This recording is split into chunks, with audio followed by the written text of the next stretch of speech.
నమస్తే. నేను doctor Venkatachaganti, president Vedas world inc. హైదరాబాద్లో 42 కేంద్రాల్లో యజ్ఞం తలపెట్టామండి.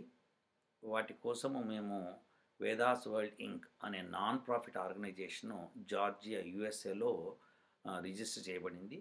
కానీ భారతదేశంలో కూడా రిజిస్టర్ చేసి అక్కడ దానికి సంబంధించిన బ్యాంక్ అకౌంట్ ఓపెన్ చేసి అక్కడే ఫండ్స్ అక్కడ ఆ బ్యాంక్ అకౌంట్లోకి వచ్చి అక్కడి నుంచే డిస్ట్రిబ్యూషన్ చేయదొచ్చామన్నమాట. దానికి వేదాస్ వరల్డ్ ఇంక్ రాత్రింబవళ్ళు మా టీం అంతా కష్టపడుతోంది. సో అది రిజల్ట్స్ ఈ వీకెండ్ కొంత రావచ్చు, దానికి మీకు చెప్తాం. అప్పుడు చేసిన తర్వాత వెంటనే యజ్ఞం కూడా ప్రారంభిస్తాము. ఆ కార్యక్రమము సఫలీకృతం అవుతుందని మేము భావిస్తున్నాము. దానికోసం పరమాత్ముడిని నిత్యము మేము వేడుకుంటున్నాము. హైదరాబాద్లో కేసులు బాగా తగ్గాలని, దానికోసం ఈ ప్రయత్నము. ఈ లోపల భారద్వాజ్ జీలకర్ర కొన్ని ప్రశ్నలు అడిగాడు. ఆ యువకుడు అడిగిన ప్రశ్నలు మనం సమాధానం చెప్పుకుందాము. మొట్టమొదటి ప్రశ్న విందాం. Om Jai Shrimanarayana. My name is Bharadwaj Jilakara. I just have a series of questions I would like to ask Venkatachaganti Garu and the rest of Vedas World Inc. And before I do so, I just wanted to give a little disclaimer video. And Uncle, if you want to post this, it's your choice. If not, then that's fine as well. I just want to make it clear that I really appreciate what Vedas World Link is doing, and my intention in these questions is not to pinpoint or counter argue or seem adamant or brash. I come from a Sri Vaishnava background, so in having an open discussion, I feel like India back in olden days, they were able to have open discussions, so both parties were able to grow. And suppose I have some questions that are able to be answered, and I'm convinced by your scientific reasoning or Maharishi Dayanand Saraswati Garu's scientific reasonings, then maybe I can learn something, or I can become more firm in my path of studying the Vedas and following this kind of lifestyle versus the background that I came from. So in no way am I trying to demean or criticize any opinion right now. I'm just trying to have an open discussion and see why there are some certain stances that differ between the position that the background that I have and what I'm learning from Venkatachaganti Garu. And that's all. Thank you so much for answering all my questions. And Jai Shrimanarayana. Om. This is Bharadwaj Jilakara once again. So my first set of questions are just questions to understand why, in your opinion, why you can say Krishna is not God, is not Parabrahman, right? So the first point is, by saying that God cannot take a form, he cannot take an avataram, are we not limiting him? Because we say that God is avyakta, he's above and beyond all of creation. He's indescribable. We cannot just believe in God, or we cannot just say that this idol itself is God. We cannot say that, obviously.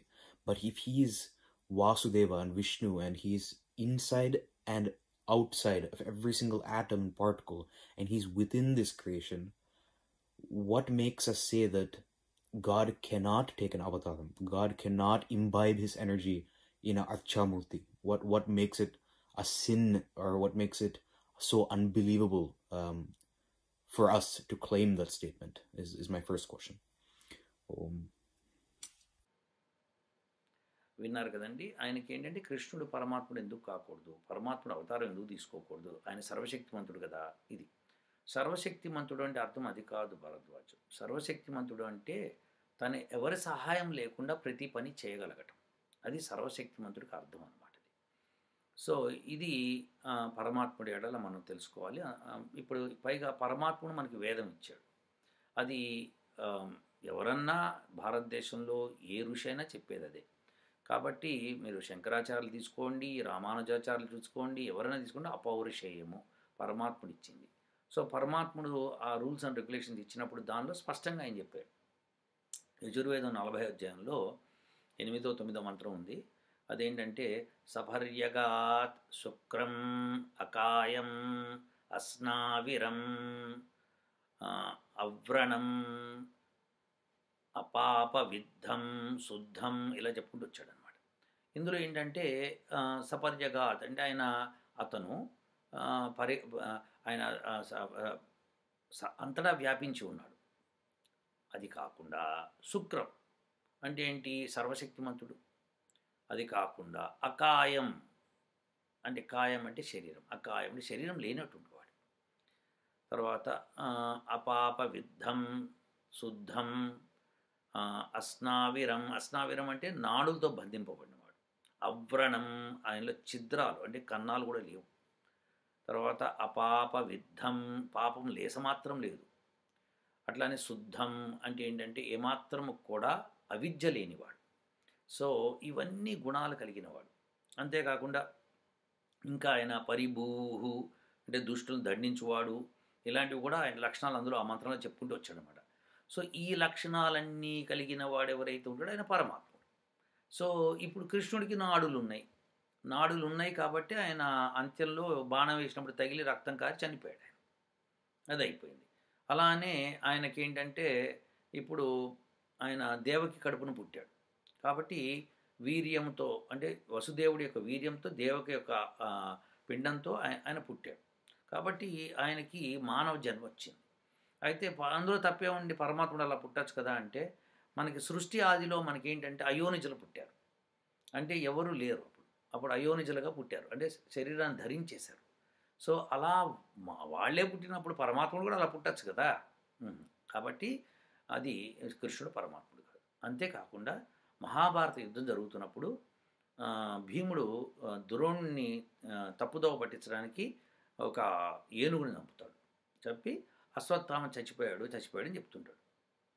అప్పుడు ద్రోణుడు ఏమంటాడు, నువ్వు చెప్తే కాదు, సత్యవాక్కు ఎప్పుడూ సత్యమే పలికేవాడు నాకు కావాలి, అది ధర్మరాజు ఒక్కడే, ఆయన చేసి చెప్పించు అంటాడు. సో మరి అక్కడ కృష్ణుడు ఉన్నాడు కదండి, కృష్ణుడితో చెప్పించచ్చుగా. ఇప్పుడు వీళ్ళు ఏదో కథలు చెప్తాం, కృష్ణుడు ఎక్కడో దూరంగా వెళ్ళాడు, అక్కడ దూరంగా వెళ్తే వస్తాడు కదా. సో విశేషం ఏంటంటే అక్కడ మనకి తెలియవలసింది ఏంటంటే ధర్మరాజు యొక్క గొప్పతనం మనకు తెలవాలి. అలానే కృష్ణుడి యొక్క గొప్పతనం కూడా. ఆయన యోగి, ఆయన కర్మయోగి. కాబట్టి ఆయన పండితులతోనూ పామరులతోనూ ఒకే రకంగా ప్రవర్తిస్తాడు. ఆయన ఇద్దరికి పండితుల్ని ఎక్కువగా చూడటం, పామను తక్కువగా చూడటం చేయడు అన్నమాట. ఎందుకంటే ఆయన యోగి కాబట్టి ఆయనకి గుణాలు హెచ్చుగానే ఉంటాయి. డెఫినెట్గా మానవులకు ఉండే గుణాల కంటే మంచి గుణాలు ఉంటాయి, ఉన్నతమైన గుణాలు ఉంటాయి. కానీ పరమాత్ముడు కాలేడండి. So Bharadwaj, you understand that. So కృష్ణుడు సర్వశక్తిమంతుడైతే కాదు. ఓకేనా?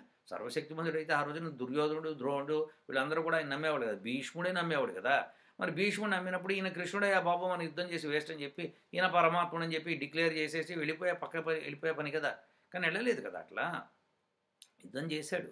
కాబట్టి ఇందులో మనం తెలుసుకోవాల్సింది ఏంటంటే పరమాత్ముడు అంటే ఈ సకల బ్రహ్మాండాలని సృష్టించినవాడు, వాటిని పాలిస్తున్నవాడు, వాటిని మళ్ళీ ప్రళయం చేసేవాడు. ఇవన్నీ ఆ పరమాత్ముడు. అంత గొప్ప లక్షణాలు ఎక్కడ, ఈ చిన్న లక్షణాలు ఎక్కడండి? మానవులకు ఉండే లక్షణాలు. అవ్రణం, ఛిద్రం లేనివాడు. అస్నావిరం, నాడులతో బంధింపబడడు. ఎప్పుడైతే నాడులతో బంధింపబడతాడో పాపపుణ్య కర్మలు చేస్తాడు మన మనిషి. సో అందుకనే ఇప్పుడు మన కర్మలతో బంధింపబడతాం కాబట్టి మనము జన్మలు తీసుకుంటాం. పరమాత్ముడు అలా చేయడు కదా, కాబట్టి ఆయనకు జన్మలు ఉండవు అన్నమాట. సో ఈ అకాయం, శరీరం లేదు. ఒకవేళ శరీరం ఉందని మీరు అనుకోవాలి అనుకుంటే మనకు విరాట్ స్వరూపం అంటే మనకి పురుష సూక్తంలో చెప్పినట్టు అనమాట. సో పురుష సూక్తంలో ఎలా అయితే చెప్తాడో, బ్రహ్మాండం ఎలా అయితే పుడుతోందో అదంతా విరాట్ స్వరూపం అనమాట. దానిలో అంతా నిండి ఉన్నాడు కాబట్టి ఆ పరమాత్ముడి యొక్క స్వరూపము అదని అనుకోవచ్చు అనమాట. అలా అర్థం వస్తుంది. కానీ ఆయనకి శరీరం లేదు. ఈ బ్రహ్మాండమే ఆయన శరీరం. బ్రహ్మాండం అంతా ఆయన శరీరం, ప్రతి అణువులోనూ ఆయన నిండిపోయి ఉన్నాడు కాబట్టి అదే ఆయన శరీరం. మానవుడిలాగా ఈ రూపం ఉండాలని కాదు కదా అర్థము. సో ఇది మనం అర్థం చేసుకోవాలి. సో కృష్ణుడు దేవుడు కాదు, కృష్ణుడు యోగి.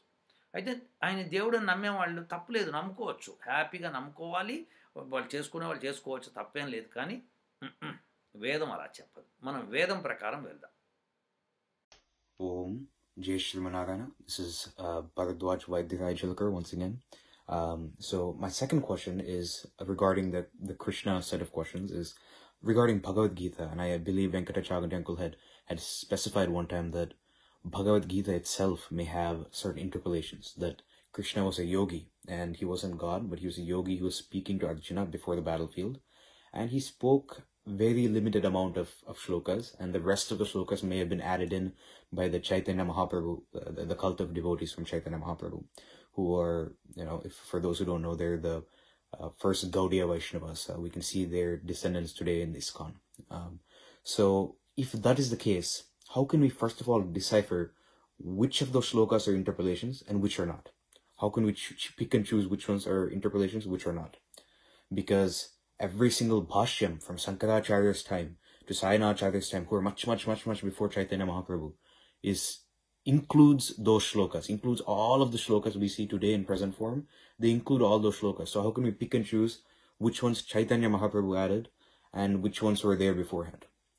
And second of all, in Divya Prabandham, in the Tengalai Shri Vaishnava and Tengalai Vadakalai Shri Vaishnava Sampradayam, there's a Alvar called Nammalvar, and in his Tiruvai he speaks of Krishna's Leelas. Whatever we hear, some of the Leelas we may hear in Bhagavatam, or some of the names we may see in Vishnu Sahasranamam, some of the Bhagavad Gita shlokas, we see those same exact shlokas and varnas in his Tiruvai in the Dravida Bhasha. We cannot say that's Tamil Bhasha. The Dravida Bhasha is the progenitor language for Telugu, Kannada, Malayali, Brahui, which is a Pakistani language, Tamil language. In a Dravida Bhasha some 5,000 years ago, it's proven, even by Western science. He speaks of Krishna's Leelas and Shambhuka Vadana, which happens in the latter part of Ramayanam, which we claim today to be interpolated. And Sangam literature, which is 10,000 years old, describes Perumal, it describes Venkata of the seven hills in Tirupati. It describes Mayon, they call him Mayon, and they describe him as Paramapadam. They have descriptions of jeers, literally with Tridandis, jeers, with the vertical namams from 10,000 years ago. So how can we say that Chaitanya Mahaprabhu, they added certain things? They lived just 500 years ago. So is there any explanation that I could get on your behalf for this question? Thank you so much, Venkat Uncle. ఇప్పుడు భరద్వాజ్ అడిగిన రెండో ప్రశ్న, దానిలో ఆ లిటరేచర్లో ఈ లిటరేచర్లో కూడా అదే ఉంది, ఇది ఉంది అని చెప్పుకుంటూ వస్తున్నాడు. అంటే భగవద్గీతలో ఉన్న శ్లోకాలు లాంటివే ఉన్నాయి, ఆ లాంగ్వేజ్ ద్రావిడ్ లాంగ్వేజు అది 5,000 years 10,000 years బిఫోర్ ఉంది అని చెప్తున్నాడు. So Bharadwaj, what you got to do is you have to show me a document that is 10,000 years old. That is, you should not show me a book where it is written 10,000 years old. You have to show me that document. అది తాళపత్ర గ్రంథాలు అంటారు అన్నమాట వాటిని. So వాటిని మీరు you have to find out and do the radio testing and say this is 5,000 years old. And then show me in that what you have written, what is written. Then we will conclude that one. There is no palm leaf available which is 5,000 years old as you declared it. Okay, so if it is available, show me. Okay, then we can discuss further. Otherwise there is no use, because today in any book I can write anything as I like. So that doesn't make any sense. It has to be proved in such a way that radio carbon dating or something like that, we have to do it. Otherwise they might have come only 500 years old back. Somebody might have written, 10,000 years back this Alvar was there, that Alvar was there, this, that, everything. No, it's not there. So all these are religions. When a religion comes, they say that our God, when you say our God, that's the end of the story. God is for everybody God. So there is no Sri Vaishnavites or Sri Saivas or some other religion previously. So it has come recently. So let's not go into much details about that, but if you can get me that palm leaf which is 5,000 years old, you have to show me a palm leaf which is 5,000 years old, okay, or 10,000 years old, or whatever. If it goes beyond, that's fantastic. Okay, show me the radio carbon dating or whatever you do it, and prove that this palm leaf is that old. Then we can agree upon that. Okay, otherwise it is not there and it has been added, we can say. Okay, there should be some foolproof system where we can say it's not added. All right, so let's find out that. This is Bharadwaj Vaidhiraj Jilakara. Once again, regarding my Bhagavad Gita questions now, I'd like to ask a couple of questions. So in Bhagavad Gita, there are certain statements that explicitly mention Krishna as a god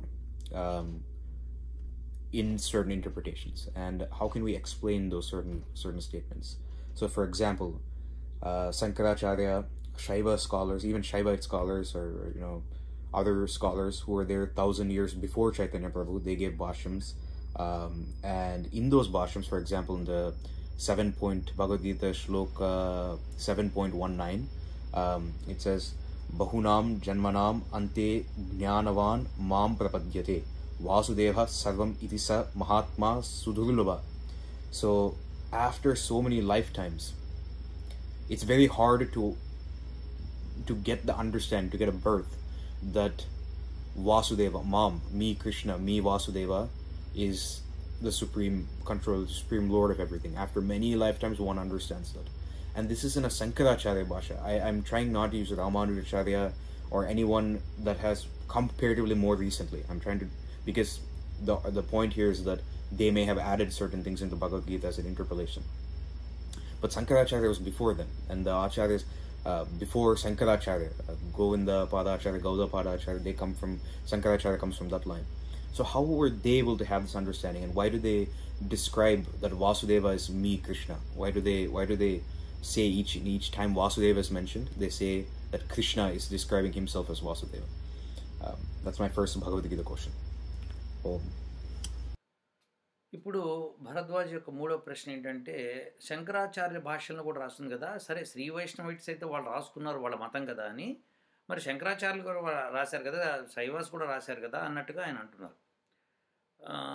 Bharadwaj, you have to understand, first of all, show me a document which is 5,000 years old, or show me a document which Shankaracharya wrote. Means document means that palm leaflet which is at the time of Shankaracharya, that is 3,000 years old palm leaflet, okay, or 5,000 years old palm leaflet, or 10,000 years, whichever you claim to be the oldest one, that you show me, then only we can conclude that this is right. Otherwise anything can be added any instant of time. For your clarity's sake, let me give you something. Have you seen this movie Acharya America Yatra? In that hero, what he does is, అతను ఏం చేస్తాడంటే, ఒక palm leaflet మీద ఒక రాసి ఉంటుంది, ఏదో రాసి ఉంటుంది. బ్రహ్మానందం ఏమంటాడంటే, నేను అమెరికా వెళ్ళకూడదు, ఇగో నా లీఫ్లెట్లో ఉంది, ఇలా ఉంటే కనుక నాకు ప్రమాదం అని ఏదో ఉందని అంటాడు. ఇతను ఏం చేస్తాడంటే, అతను లేని సమయంలో అది తీసి రాసేస్తాడు, ఏదో యాడ్ చేసేస్తాడు, దాంట్లో తీసేసి అక్కడ పెట్టేస్తాడు. పెట్టేసిన తర్వాత మళ్ళీ బ్రహ్మానందం వచ్చినప్పుడు చూపిస్తాడు, చూడు నీకు ఆల్రెడీ అమెరికా యాత్ర ఉంది, అదేదో ఉందని చూపిస్తాడు. సో అంటే ఏంటంటే, ఏదన్నా ఎప్పుడన్నా యాడ్ చేయొచ్చు. సో అందుకని మనము ఇలాంటి రాతల్ని మనము నమ్మకూడదు, లాజికల్గా ఉండదు. సో శంకరాచార్య మీద రాసేస్తారు చాలామంది. వాళ్ళ మతం నిర్మించుకోవాలంటే రాసి తీరాలి, అది రాయకపోతే ప్రమాదం, లేకపోతే వాళ్ళ మతం నిలవదు. మరి నేను ఒక మాట చెప్తాను, ఆ మాటను కట్టుబడి నేను వెళ్తూ ఉంటాను. సో అది ఆ యొక్క దుర్మార్గమైన చర్య జరిగింది మధ్యలో. సో ఇప్పుడు నేను అన్నా అనుకోండి, చాలామంది నాకు వ్యతిరేకం అవుతారు, శంకరాచార్య మీద మీరు ఇట్లా అంటున్నారు. శంకరాచార్య నేను అంటలేదు, మీరు అంటున్నారు. శంకరాచార్య వేదాల గురించి మాట్లాడిన వ్యక్తి ఇలాంటివి చెయ్యడు, ఆయన చేయడు. ఆయన పేరు మీద నెక్స్ట్ జనరేషన్స్లో వచ్చిన వాళ్ళు చేశారు. సో అది చేసింది తెలవలేదు. ఇప్పుడు శంకరాచార్య తన ఒరిజినల్ స్క్రిప్ట్ ఏదైనా రాసి ఉంటే ఆ పామ్ లీఫ్లెట్ చూపించాలి, కాబట్టి అప్పుడు మనం నమ్మడానికి వీలవుతుంది. అయితే మధ్యలో వచ్చినవి అన్నీ ఇప్పుడు అంతదాకా ఎందుకు, తిక్కన్న, ఎర్రప్రగడ, నన్నయ్య, కవిత్రయం అంటారు వీళ్ళని. వీళ్ళ ముగ్గురు కలిసి మహాభారతాన్ని తెలుగులోకి అనువదించారు. ఎప్పుడైనా గుర్తుపెట్టుకోండి, సంస్కృతంలోనే అతి తక్కువ ప్లేస్లో మనము ఎక్కువ సమాచారం ఇవ్వచ్చు సంస్కృత భాషలో. అదే తెలుగులో రాసామనుకోండి, కాస్త ఎక్కువే రాయాల్సి వస్తుంది. అలాంటిది మొత్తము మహాభారతం కలిపి 22,900 శ్లోకాలు ఏమో ఉంది, రమారమి 700 శ్లోకాలు, 22,700 shlokas totally put together Mahabharatam in Telugu. How do you say in Sanskritam Mahabharatam is 1 lakh slokas? That means so much of edition has been done. Oh, so much of edition has been done. So actually the Mahabharata which Vyasa wrote is only 5,000 slokas totally put together. So these all things are added. Some of them are truth, some are not. So we cannot separate, only scholars can separate. So you have to understand that Maharshi Dayananda Saraswati, who was born as a rishi now, he's a modern rishi. He has done this, clarity. He has read every book what is available in India. Then he segregated and he said, this is wrong, this is correct, this is wrong, this is correct. He separated everything. So you have to understand these things very clearly, that when we are believing something, that belief makes you think that, okay, this is right, why can't it be right? Yes, now you may tell that you are believing Maharshi Dayananda Saraswati. I don't believe Maharshi Dayananda Saraswati or Sri Krishna or Sri Rama. I read it, I logically conclude it should be according to Vedas. Oh no, you believe Vedas. Yes, I believe Vedas, I'll prove that Vedas are right. You have to show me what is wrong in at least one mantra in Veda. You cannot show that one. So also that it is a foolproof system which was developed for Vedas. In Vedas it is written how to develop that one. And taking that one, they have written it down. So that is how the Vedas are preserved till today and in future also. But these are no, these are all Shankara Bhashyam and all. Who wrote, I don't know. And Shankaracharya might have written some of the things, but the rest of the things are added. A lot of addition took place. So I'm sorry to say that, but you show me the original manuscript written by Shankaracharya, then we can believe. Otherwise, everything is added. Okay?